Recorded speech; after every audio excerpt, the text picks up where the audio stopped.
Venezuelan President Hugo Chavez has died after a 2-year battle with cancer. Steve Harrigan takes a look at the socialist leader's 14-year rule of the South American country.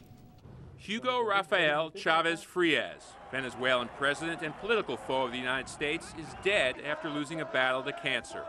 The socialist leader underwent lengthy treatment in Cuba for an undisclosed form of cancer, having at least 3 operations, including one to remove a tumor he described as the size of a baseball from his abdomen. Backed largely by Venezuela's poor, he promised to spread the wealth from the nation's oil reserves. His role models were Fidel Castro and, from history, Simón Bolívar, whom he idolized in a cult of personality, even renaming the country as the Bolivarian Republic of Venezuela. Huele a azufre todavía. He referred to the U.S. as the evil empire and famously branded U.S. President George W. Bush as the devil during an address at the United Nations, and he warned his countrymen frequently of an impending U.S. invasion of Venezuela. His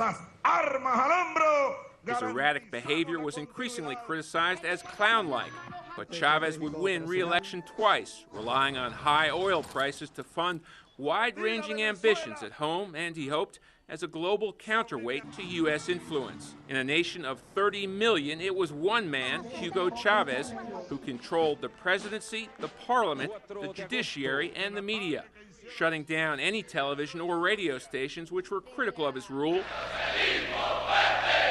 and forging ahead with increased government control over the private sector. Chavez continued to enjoy strong support from Venezuela's poor despite increasing street violence and one of the highest inflation rates in the world.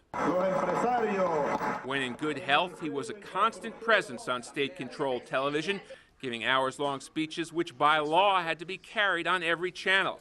His absence creates a vacuum of power, which both supporters and opponents will no doubt try to claim.